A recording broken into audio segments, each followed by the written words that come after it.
Parece que as atividades elas vão se intensificando, né? Nós temos uma agenda de final de ano que não é tão lotada, mas mesmo assim compromissos todos os finais de semana. Então não vai embora depois que acabar o estudo, nem o louvor, que nós temos alguns avisos para transmitir, que são avisos importantes. Então peço que você acompanhe esses avisos até o final, tá bom? Esse mês de novembro, parece que foi ontem que eu estava aqui, no último final de semana de setembro, falando para vocês que o mês de outubro ia ser corrido, né? Não sei se vocês lembram, mas final de setembro, estava aqui, outubro teve 5 finais de semana, e já passaram mais 4 finais de semana de novembro, e basicamente 10 semanas daquele dia que nós conversamos, que corresponde a 70 dias.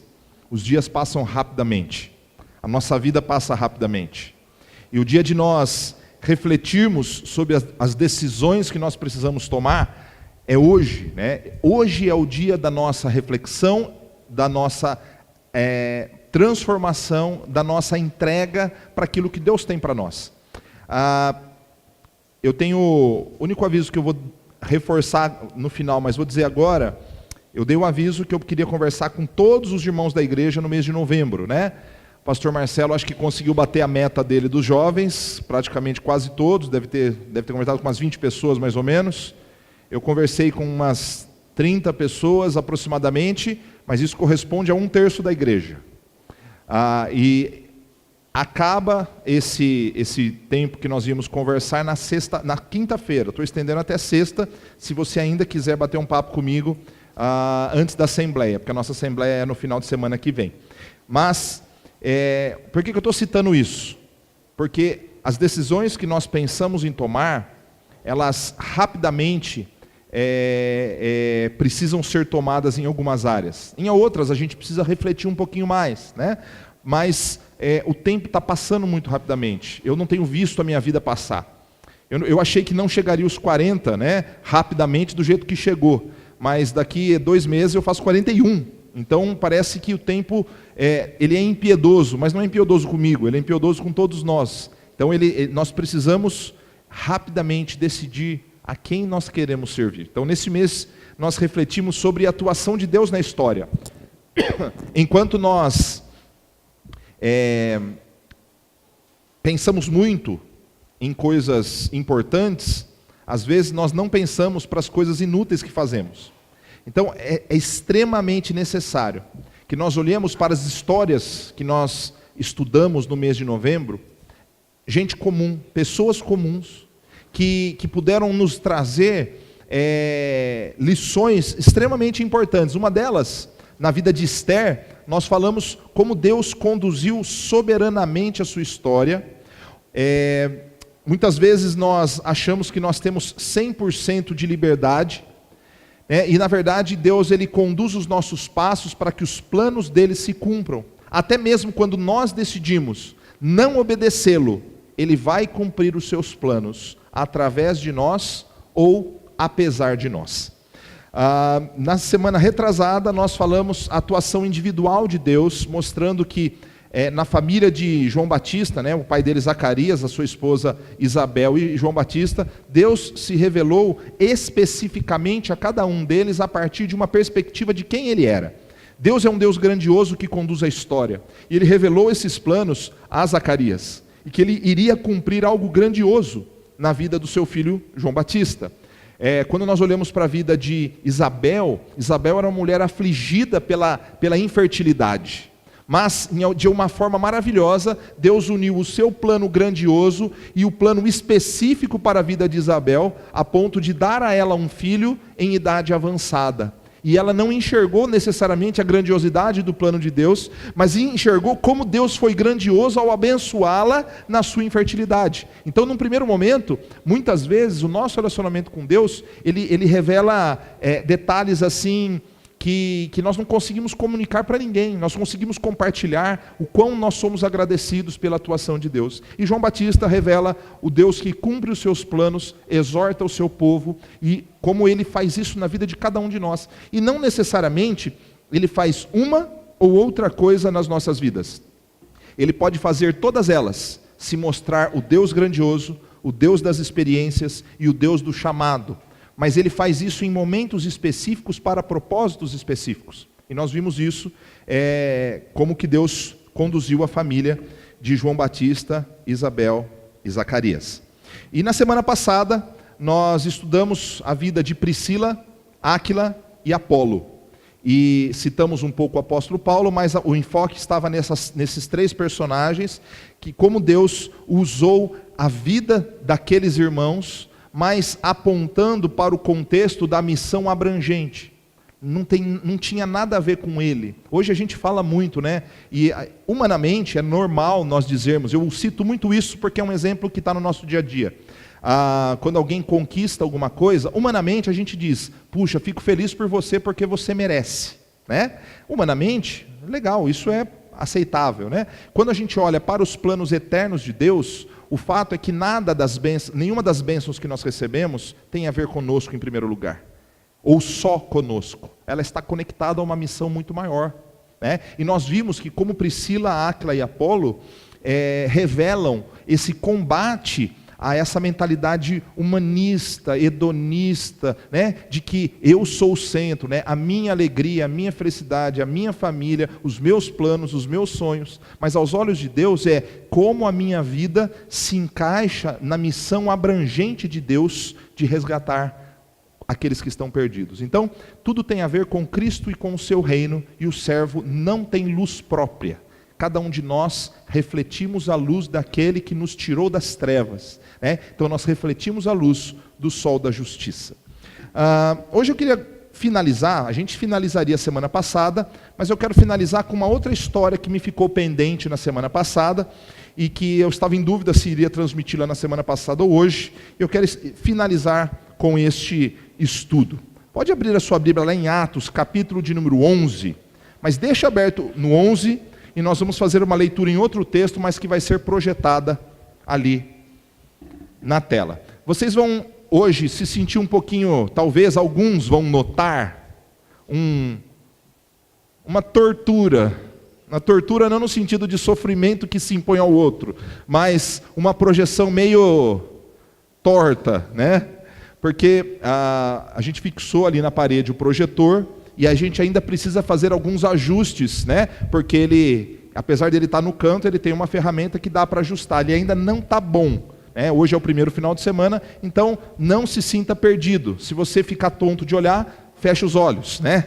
E ouça, não durma, ouça apenas aquilo que vai ser dito. Ou olhe para mim, que é outra tortura, né? Atos capítulo de número 11, deixa aberto a partir do verso 19, mas antes de mais nada, eu queria ler com vocês aquilo que vai ser projetado ali agora, ó. Atos 8, de 1 a 3. Diz assim, ó. E Saulo, todo mundo sabe quem é Saulo? Quem foi Saulo? Não é o filho da Regina. O filho da Regina chama Saulo, mas Saulo é o apóstolo Paulo antes de ter o seu nome mudado, né? Saulo de Tarso é o apóstolo Paulo antes do seu nome ser mudado. E Saulo estava ali, consentindo ou concordando com a morte de Estevão. Naquela ocasião, desencadeou-se grande perseguição contra a igreja em Jerusalém. Todos, exceto os apóstolos, foram dispersos pelas regiões da Judéia e de Samaria. Alguns homens piedosos sepultaram Estevão e fizeram por ele grande lamentação. Saulo, por sua vez, devastava a igreja. Indo de casa em casa, arrastava homens e mulheres e os lançava na prisão. Quem escreveu o livro de Atos? Lucas, né? Então Lucas, o médico amado, o companheiro de Paulo, com as suas pesquisas históricas, buscou todas as informações e escreveu o livro de Atos com alguns propósitos. Dentre os propósitos que ele escreveu o livro de Atos, era revelar a expansão da igreja como ocorreu em cada região. Além disso, destacar o surgimento de homens e mulheres na história da igreja que foram importantes. Então esse texto mostra que, logo depois que o Espírito Santo foi enviado, que as pessoas começaram a pregar, levantaram-se alguns homens, dentre eles Estevão, que é conhecido como o primeiro mártir da igreja cristã. Provavelmente outros morreram, mas relatados na Bíblia, Estevão é o mais conhecido. Então ele foi morto por pregar contra a religiosidade daquela nação, da nação de Israel. Então os povos viviam se degladiando, mas o povo chamado para ser povo de Deus, que era o povo de Israel, ele vivia uma religiosidade sem conteúdo, não tinham aceitado Jesus como Messias. Estevão então começa a pregar sobre Jesus, as pessoas começam a ficar iradas, apedrejam Estevão em nome de Deus, ele morre. Dentre as pessoas que compartilharam daquela cena bruta, agressiva, estava Saulo, o apóstolo, posteriormente o apóstolo Paulo. Então, a partir daquele momento, logo depois da morte de Estevão, final do capítulo 7, acontece uma grande perseguição contra a igreja que está ali em Jerusalém.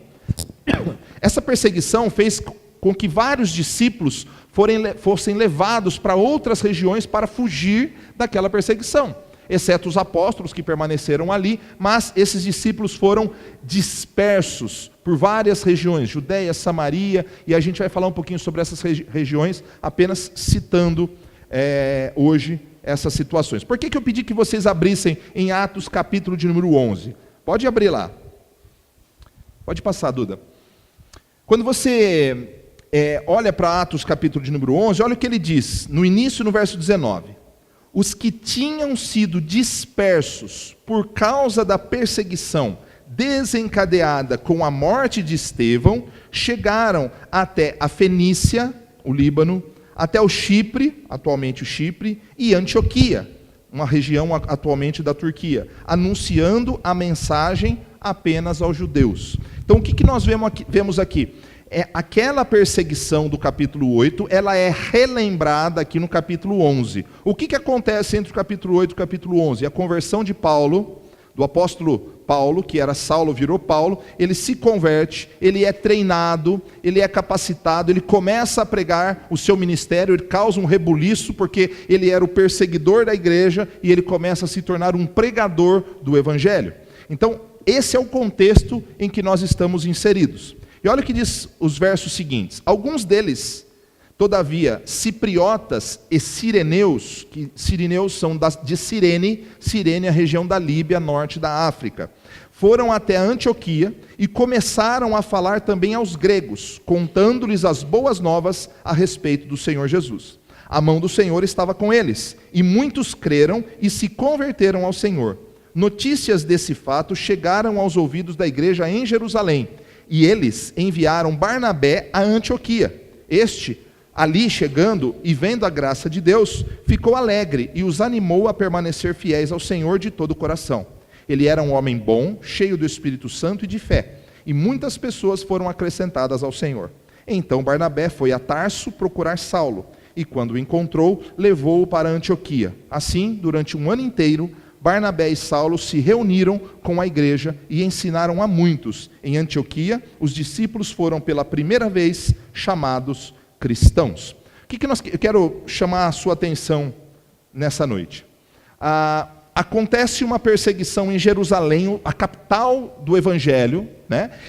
Os discípulos são dispersos por toda a região ali. Se você olhar um mapa, o mar Mediterrâneo, Mar Tirreno, Mar Egeu, toda aquela região ali, que é norte da África, sul da Europa, sudoeste ali da Ásia, e toda essa região, aquele grande mar, né, o Mar Grande, antigamente conhecido, foi o lugar onde aconteceram todos esses eventos. Então eles estavam numa região, lá em Jerusalém, a perseguição começa, eles estão, então, a partir do mar, são dispersos para várias regiões, por terra também, para vários lugares. O que nós vemos? Muitos desses discípulos chegaram nessas regiões, e com medo da perseguição, muito provavelmente, eles começaram a pregar o evangelho apenas aos judeus. Começaram a ensinar aquilo que Áquila e Priscila fizeram com Apolo semana passada, contei para vocês. Esses discípulos começaram a ensinar esses outros irmãos de sangue, irmãos de religião. O que acontece é que o texto mostra que eles tinham disposição de serem usados. Não eram apóstolos, preste atenção, não eram apóstolos. Se a gente pudesse contextualizar, diríamos o seguinte: mas o pastor Lucas não veio. Pede para o pastor Marcelo. O pastor Marcelo não está. Pede para os irmãos da escola teológica. Eles não estão. Não havia desculpa. Eles eram discípulos e eles entendiam a necessidade de cumprirem a missão. A consciência missionária de cada discípulo foi fundamental para o cumprimento da missão de expansão do Evangelho. Veja só, a dispersão, que era uma perseguição, fez com que esses discípulos fossem para outros lugares. Eles chegaram em outros lugares e eles poderiam simplesmente dizer o seguinte: eu tenho medo de morrer, eu vou ficar escondidinho dentro de casa. Não, eles começaram a falar do Evangelho. Eles começaram a falar da experiência que eles tinham tido com o Evangelho. Então eles começaram a compartilhar com outras pessoas. Essa disposição de serem usados é algo que nós precisamos refletir no nosso dia a dia hoje. Será que nós temos a consciência que o Deus que é dono da história, que age na história através de vida de pessoas comuns, também quer agir através das nossas vidas, da minha e da sua? E que Ele espera que nós tenhamos a disposição, o desprendimento, o desejo de sairmos da condição de consumidores, espectadores de culto, consumidores da religião, para nos tornarmos integrantes do projeto grandioso de Deus. Será que nós temos essa consciência de que nós precisamos ter essa disposição? A primeira lição que a gente tira, pode passar, Dudu? É que cada discípulo precisa entender a missão do reino e assumir o seu papel com responsabilidade. Nós temos que tirar algumas lições dos textos que nós lemos. Cada discípulo, cada pessoa tem que ter a consciência do seu papel na missão do reino. Entender o que Deus tem para você, naquele momento, naquela circunstância, na abrangência da sua vida, você precisa entender o que Deus tem para você. Olha o que disse Isaías, lá em capítulo 6, verso 8. Então ouvi a voz do Senhor conclamando: quem enviarei? Quem irá por nós? E eu respondi: eis-me aqui, envia-me a mim. Irmãos, nós vivemos, eu disse para vocês no mês passado, provavelmente, que nós vivemos uma crise, crise de chamado, uma crise muito grande de chamado. Nós dificilmente vemos hoje pessoas que estão dispostas a unir, não, em primeiro momento, pessoas que estejam dispostas a conciliar a sua vida com a missão, com responsabilidade. Eu não estou falando de pastores, não. Eu estou falando de discípulos comuns que entendem a sua vocação para servir o corpo. Nós temos uma crise muito grande. Por outro lado, quando a gente vai para a área de pessoas que assumem integralmente o seu chamado, como missionários, pastores que vivem para o Evangelho, a crise aumenta muito mais. Pastor, mas tem tanta gente se formando em teologia. Tem muita gente se formando em teologia e poucas pessoas agindo no reino com a dedicação que o reino de Deus merece. Então nós vivemos uma crise de chamado. Então a pergunta que nós temos que fazer para nós hoje e para Deus é: Senhor, qual é a minha missão? E se você tiver medo, você tem que dizer o seguinte: Senhor, me dá coragem, me dá força para dizer sim ao que você tem para mim, ao que o Senhor tem para mim.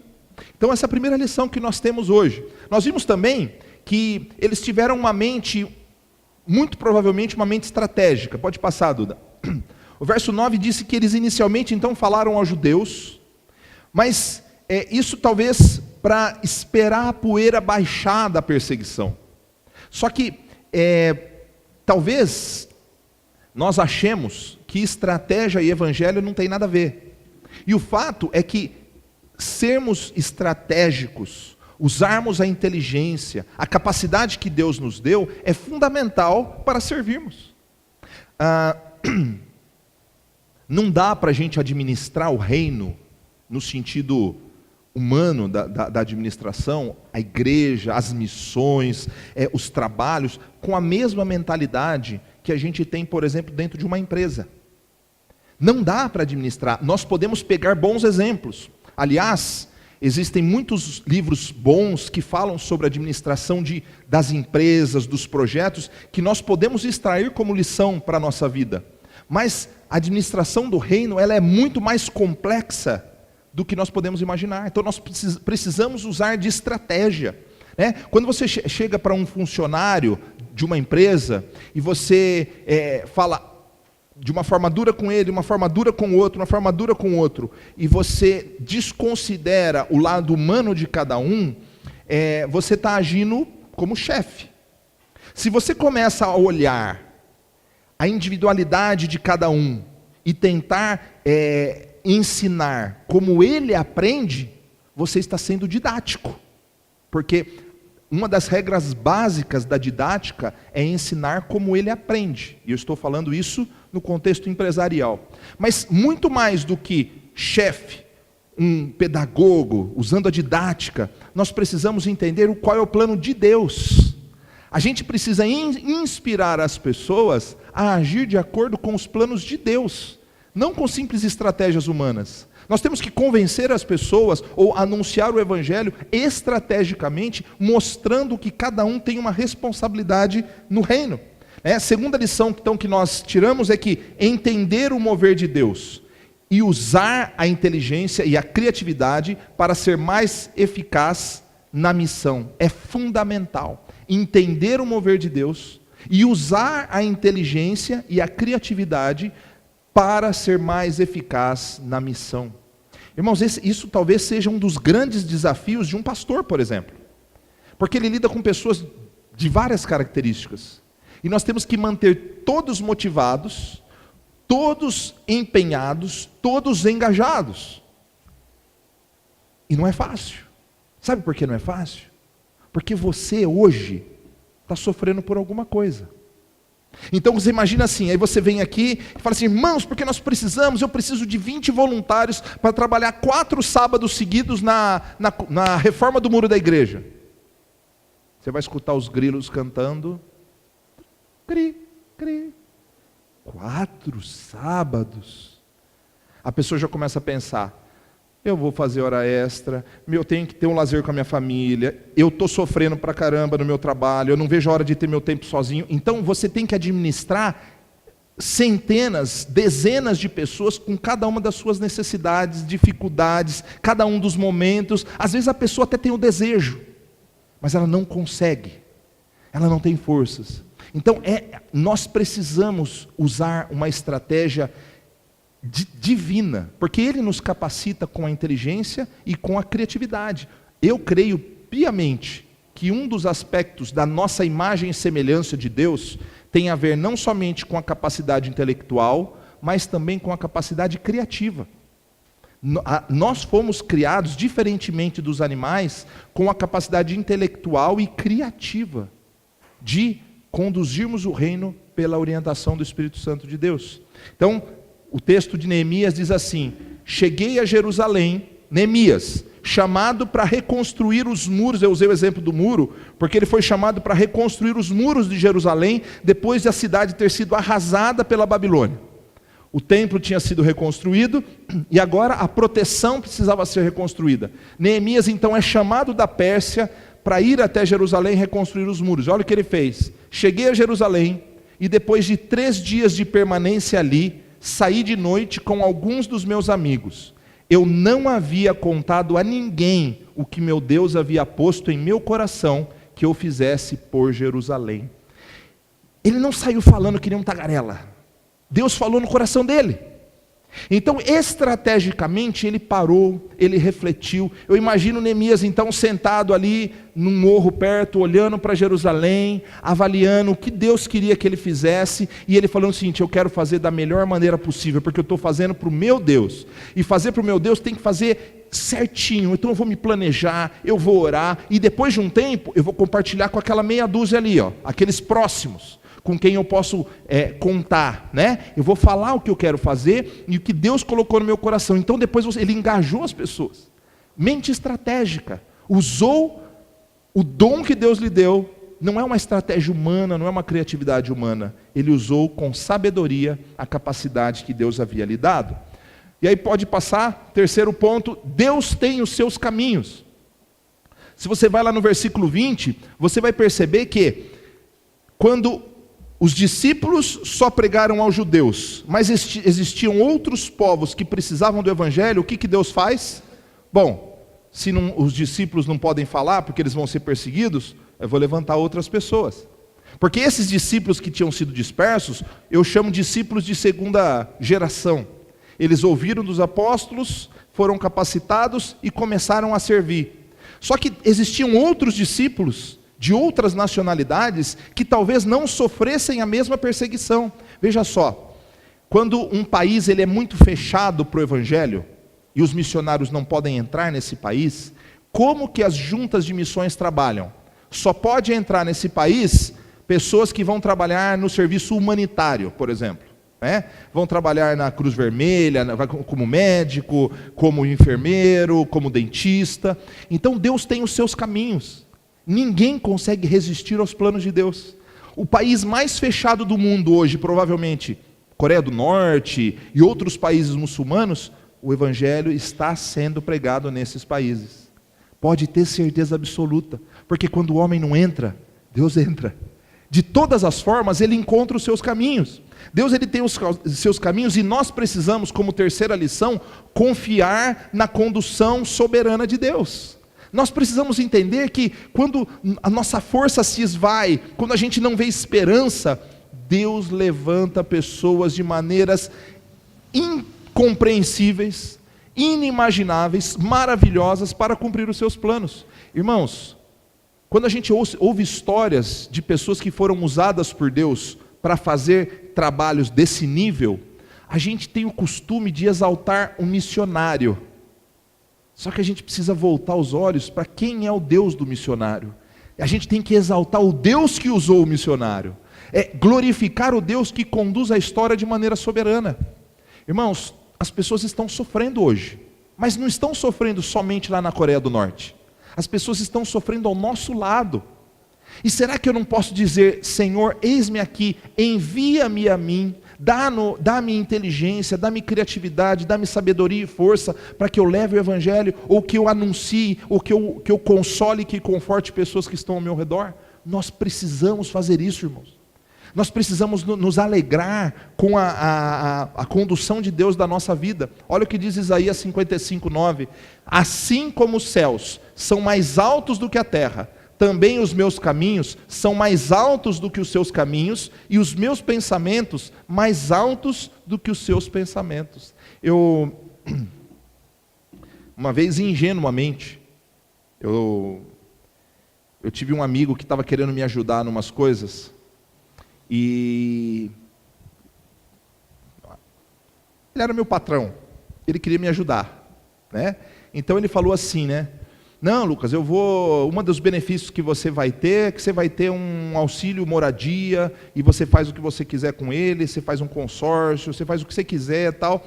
Ele quis me ajudar, mas eu fiquei muito triste com aquilo. Pô, mas você não ficou feliz? Não, eu fiquei triste, porque ele morava de aluguel. Falei assim, ele está pagando uma ajuda para mim, e ele está morando de aluguel.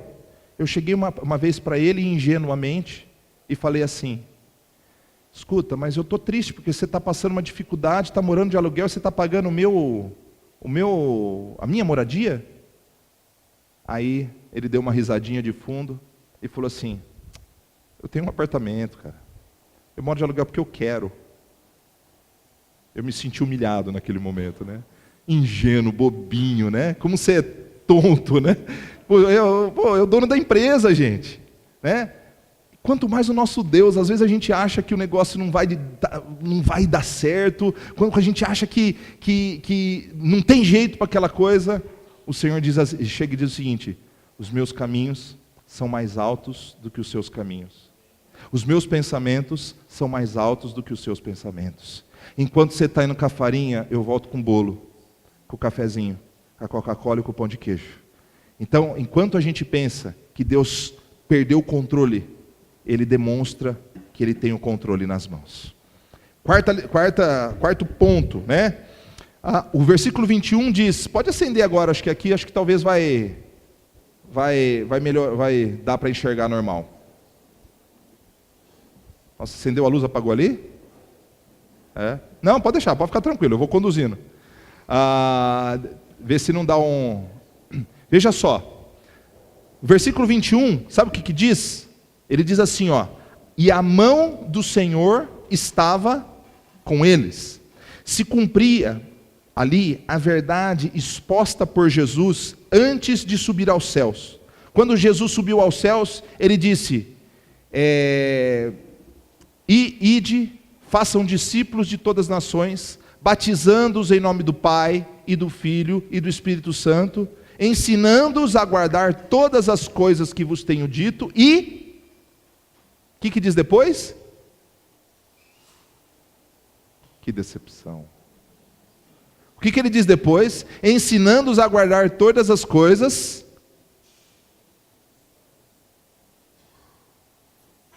Ninguém lembra? Batizando-os em nome do Pai, do Filho e do Espírito Santo, ensinando-os a guardar todas as coisas e... Eis que estou convosco todos os dias, chamado oral semana que vem, hein? Mateus 28, 18, 19 e 20, e eis que estou convosco. Irmãos, essa é outra coisa que nós precisamos entender. O texto mostra, não está ali, né? Vai ter que reiniciar provavelmente, que se cumpria a verdade exposta por Jesus, de que Ele não nos abandona, Ele está conosco todos os dias. Mas lembrem-se, que antes dele dizer que estava com os discípulos, o verdadeiro discípulo, ele cumpre a missão, ele está em movimento, ele não está se preocupando com as coisas dele exclusivamente, mas ele está no serviço do reino. E quando nós estamos no serviço do reino, quer seja em casa, na família, e com a mentalidade voltada para o Senhor, então o Senhor está conosco, porque Ele se faz presente na vida dos seus servos. Mas Ele não está com a vida daqueles que estão longe? Ele está, mas esse estar de Jesus, ele é diferente quando nós estamos no serviço do reino. Quando estamos no serviço do reino, Ele não somente está, mas Ele é em nós o condutor, o consolador, através do Espírito Santo. Quando nós viramos as costas para Deus, Ele está, mas não com a intimidade que nos traz a paz, que excede todo o entendimento. A quarta lição, então, é preciso descansar nos planos de Deus, pois Ele está com os seus filhos. Não há momento algum, nem na noite escura da alma, nem no momento mais difícil que você pode passar, em nome do Senhor Jesus, que Ele não esteja com você. Então, Mateus 28, 20, e eu estarei sempre com vocês até o fim dos tempos. A hora que nós chegamos no verso 22 e 23, eu estou sem relógio, eu vou pôr aqui o celular para ir acompanhando.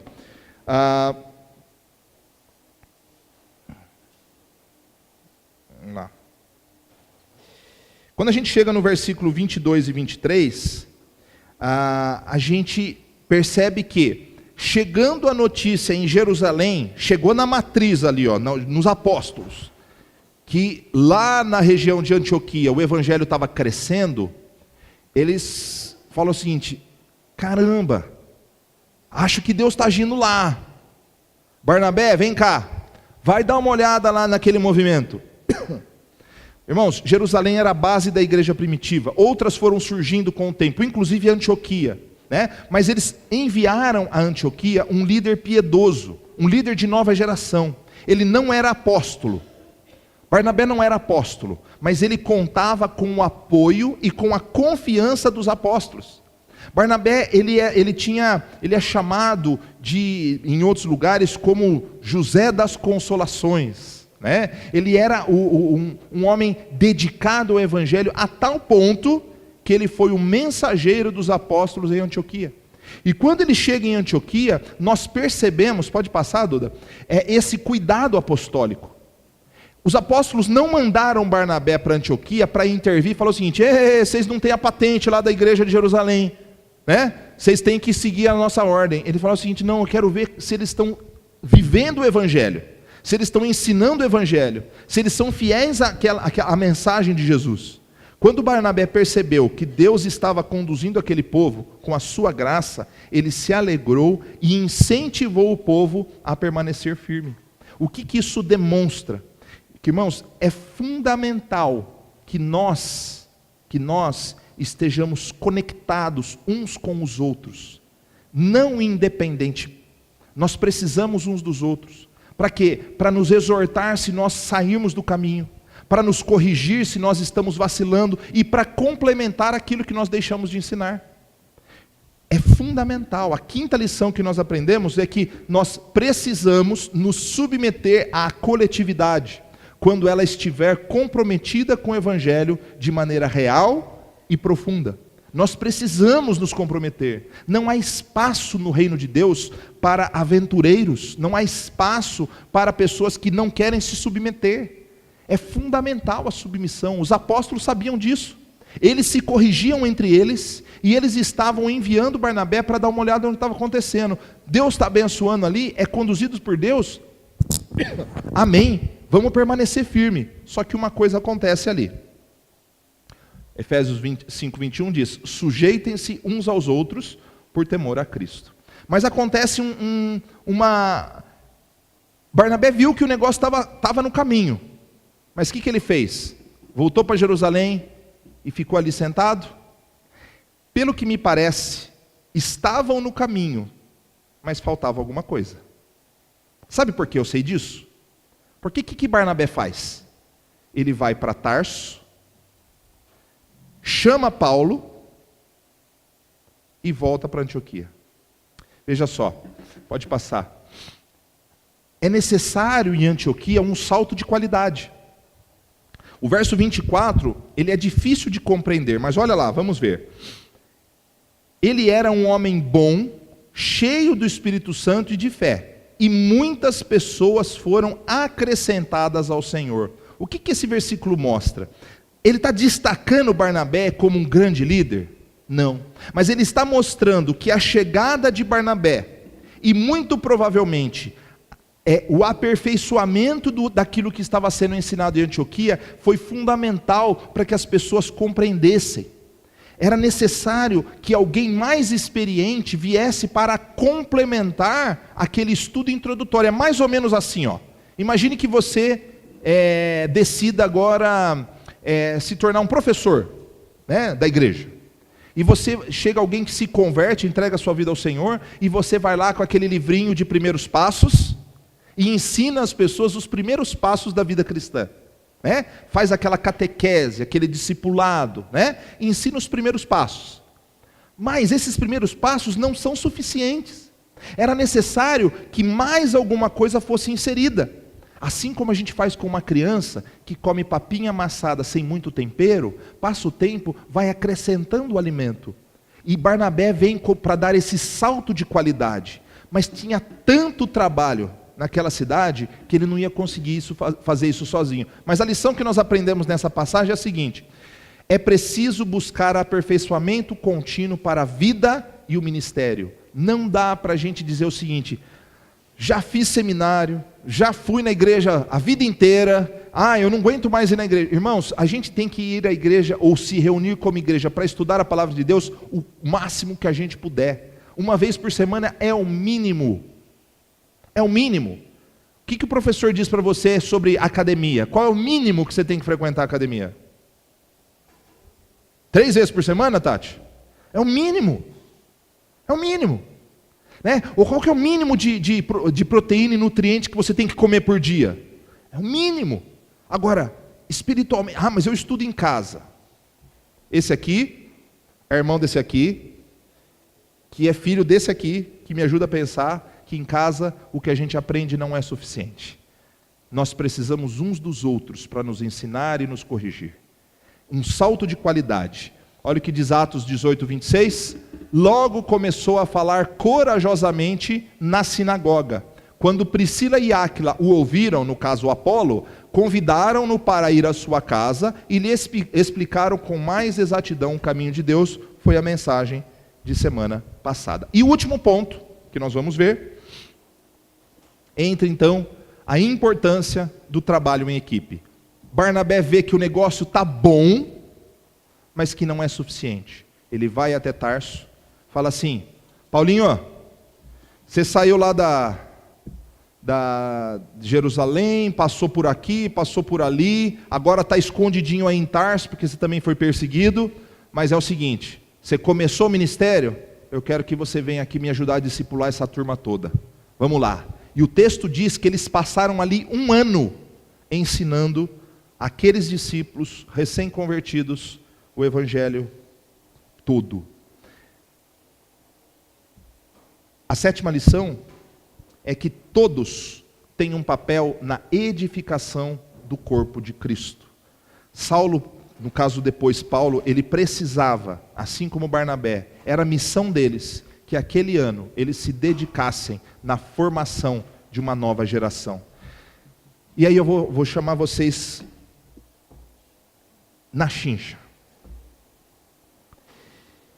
Nós vamos ter o acampamento de carnaval, nós já formamos a equipe, nós estamos dando nome. Aqueles que demonstraram interesse em participar, por exemplo, como os adultos, fechamos os nomes. Então, para passar os 4 dias, fechamos os nomes dos adultos. Tem espaço para jovens e espaços para diaristas.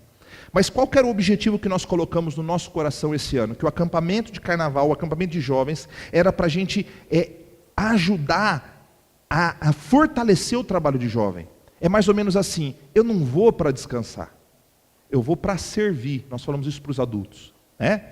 Essa é a mentalidade que nós temos que ter durante toda a vida. Você sabe que eu vejo muitas vezes, falo: irmão, vamos lá participar com a gente do evento tal. A pessoa fala assim: não, eu não quero, não, eu não gosto, não, eu tenho outra coisa, ah não, eu deixo para depois. Aí a pessoa pensa assim, na última hora, se eu não tenho nada melhor, pastor, dá tempo de ir ainda? E o que o pastor fala? Não, vem, irmão. E o que acontece com isso? A gente disciplina as pessoas de maneira errada. A gente precisa entender que nós estamos para servir. Se eu não estou recebendo, eu tenho que transmitir. Se eu não estou sendo abençoado, eu tenho que abençoar. Eu tenho que ter a disposição de ser um servo, como a gente disse na semana passada, que não brilha, mas que se preocupa com os outros. Ah, mas eu não vou fazer diferença ali. Se cada um pensar que não faz diferença, a gente esvazia esses bancos mais do que já estão. Então nós precisamos entender que estar no culto, nos reunirmos como igreja, não é simplesmente para encher os bancos, mas é para a gente aprender e para a gente mostrar ao outro que a gente se importa com o que Deus tem para nós. Não existe família. Imagine-se um casamento em que as pessoas se encontrem de vez em quando. Irmãos, eu sei que eu vejo alguns de vocês aqui quase todos os dias. Muitas vezes, né? Eu vejo alguns de vocês várias vezes por semana. E quanto mais eu vi, melhor. É melhor a gente se encontrar várias vezes. Sabe por quê? Os movimentos pentecostais, dos quais eu não tenho um mínimo de simpatia, mas eu os respeito, eles têm uma coisa que nós não temos: intensidade. Intensidade. Eles vivem pela causa. A diferença de nós, eles são como homens bomba. Eles botam tudo aqui o seguinte, sai metralhando e pregando o evangelho e fazendo com tudo e não importa as consequências. Aqui a gente chama você a consciência. Mas irmão, se te chamar a consciência te leva a preguiça, a acomodação, a se rastejar na fé, não está funcionando. E eu estou pedindo para Deus que me ajude a me reinventar. Se a culpa é minha, nós vamos mudar tudo. Sabe por quê? Porque cada um tem um papel fundamental no reino. E que nós somos chamados para refletir Cristo e o seu reino. Nós não estamos aqui simplesmente para viver os nossos planos. Planos pessoais são bons. Eles têm que acontecer. Mas eles têm que estar conectados à ideia do reino. Efésios 4,16 diz: dele todo o corpo, ajustado e unido pelo auxílio de todas as juntas, cresce e edifica-se a si mesmo em amor, na medida em que cada parte realiza a sua função. Com uma diferença: se eu pudesse acrescentar aqui, mas a Bíblia já acrescenta em outras partes, eu vou fazer a minha função, não quero me relacionar com A, com B, com C, e talvez com ninguém, porque eu não gosto de gente. Tem gente que faz isso. Não existe realizar a sua própria função sem fazer parte do corpo. Somos parte do corpo. e se necessário for corrigir o que for necessário, nós vamos corrigir. O importante é que nós cumpramos a missão. Para a gente então encerrar, pode passar, para a gente refletir, crer e aplicar. Em Antioquia, o texto diz, em Antioquia, e eu vou contar uma coisa para vocês, esse texto foi a minha primeira mensagem da vida, depois que eu fui para o seminário. A primeira mensagem que eu preguei foi nesse texto. Eu me lembro, diante do Paulo Petrizzi, numa sala de aula, aquele monte de gente me assistindo. Aliás, terça-feira tem um convite para vocês, O Tinel, pode ser, Tinel? Não, né? Olha lá. O Fábio, pode, Fábio? Não, né? Melhor não, né? Terça-feira, nós vamos ter um encerramento da matéria da Escola Teológica que chama-se homilética, que é a arte da pregação. Então, os irmãos que estão fazendo Escola Teológica, terça-feira, vão pregar, Mas eu convido vocês todos a estarem em casa orando por esses irmãos, Eu ia chamar todos para estarem aqui assistindo, mas eles estão dizendo assim, não, mas eles vão pregar. Eles já pregaram 2 vezes, vão pregar pela 3ª vez agora de maneira mais completa. Então eles têm 20 minutos para apresentar um sermão, todos os alunos. Então eles vão pregar, eles vão anunciar. E é muito legal, porque eu me lembro claramente do dia que eu preguei na sala de aula, depois da primeiro semestre da matéria de homilética. Eu me lembro de pregar esse texto, e eu tirei 7,5 no sermão. Então vocês não fiquem tristes, porque eu tirei 7,5 naquele sermão. Eu tenho provavelmente aqui guardado nas minhas coisas aqui embaixo. Mas o que eu saí mais satisfeito daquele dia, é porque eu tinha entendido o que estava escrito ali. Que pela primeira vez, os discípulos de Jesus foram chamados cristãos. Isso significa talvez coisas muito grandes. Por exemplo, eles eram zombados porque eram cristãos, Então seguem o modelo daquele que foi morto. Olha os cristãozinhos aí, Olha os discípulos de Jesus aí, cristãos. Pode ser que eles estavam sendo zombados com essa expressão. Aliás, só tem 3 vezes na Bíblia a palavra cristão. Pode ser que eles sejam vistos como aqueles que ficam imitando Jesus, mas ou podia ver que eles, talvez, muito possivelmente, essa é uma expressão que determinava aqueles que viviam de maneira justa e piedosa. Não sei se era zombaria, ou se era simplesmente uma identificação, ou uma identificação com a missão. O que eu quero dizer para você é o seguinte, que independentemente de como nós somos vistos, é necessário que nós sejamos vistos como discípulos de Jesus. Vão zombar? Não importa. Vão simplesmente nos taxar? Pouco importa. Ou vão ver a luz de Cristo em nós? Muito bem. O fato é que talvez o que nos falte é a identificação. Talvez o que nos falte é a convicção de que nós somos chamados justamente para ir na contramão de tudo que o mundo está anunciando. Talvez a falta de ânimo seja a falta de convicção. Talvez a falta de ânimo seja a falta de paixão. Talvez a falta de ânimo até mesmo seja a falta de conversão. Mas irmãos, aqueles que experimentam a Cristo e entendem o seu chamado, não ficam na mesma posição que se encontram. Eles começam a entender a necessidade diária de uma nova perspectiva. Um cristão é um seguidor, um discípulo fiel, que está na zombaria, na alegria, na missão, comprometido com aquele que é a minha causa, o meu alvo, o meu alicerce, a razão da minha existência. Acima de tudo, cristãos refletem a vida do seu mestre. E como se encontra a igreja de Jesus hoje? Irmãos, eu não estou aqui para julgar nem A nem B. Eu estou aqui para chamar você a olhar para si mesmo. É necessário humildade para entendermos qual é a nossa missão.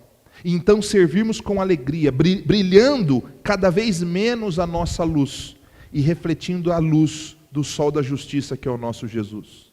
Nós precisamos de pessoas que façam muita coisa, mas que, acima de tudo, não se preocupem com o brilho pessoal. Um grande pregador, por exemplo, ou até mesmo qualquer pregador que não cuide da sua casa, tem coisas para acertar com Deus. Ele é chamado para refletir a luz dentro da sua casa. Uma esposa que sirva muito, mas que não cuide do seu marido e dos seus filhos, tem coisas a acertar dentro da sua casa. Uma igreja cheia, mas que não sabe amar e perdoar, tem contas a acertar. Uma igreja pequena, que ensine com correção as Escrituras, mas que não ame e não perdoe, tem contas a acertar.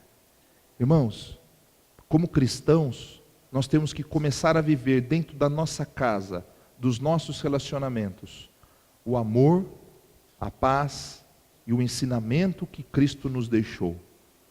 Colossenses 3, 15 a 17, diz assim: que a paz de Cristo seja o juiz em seus corações, visto que vocês foram chamados a viver em paz, como membros de um só corpo, e sejam agradecidos. Habite ricamente em vocês a palavra de Cristo. Ensinem e aconselhem-se uns aos outros com toda a sabedoria. E cantem salmos, hinos e cânticos espirituais com gratidão a Deus em seus corações. E tudo o que fizerem, seja em palavra ou em ação, façam-no em nome do Senhor Jesus, dando por meio dele graças a Deus Pai. Eu queria finalizar com esse versículo, mostrando que a vida comum dos cristãos é uma vida onde nós temos que priorizar pela paz. Mas uma paz que ela inunda o nosso coração. Nós somos chamados para isso. Nós fazemos parte do mesmo corpo. Temos que viver com o coração agradecido. Habite ricamente em vocês a palavra. Então nós nos reunimos para estar em comunhão, para nos alimentarmos das Escrituras. Paixão pelo ensinamento do Senhor. Ensinem-se e aconselhem-se uns aos outros, né? Com toda a sabedoria. Louvem, cantem salmos, cantem hinos, né? Celebrem a Deus com gratidão nos corações. Mas acima de tudo, tudo o que vocês fizerem, saibam que tem que estar conectado com o Cristo da palavra, com o Filho de Deus, porque no fundo, no final das contas, tem pouco a ver conosco e tudo a ver com Ele, porque dele, por Ele e para Ele são todas as coisas. Vamos orar.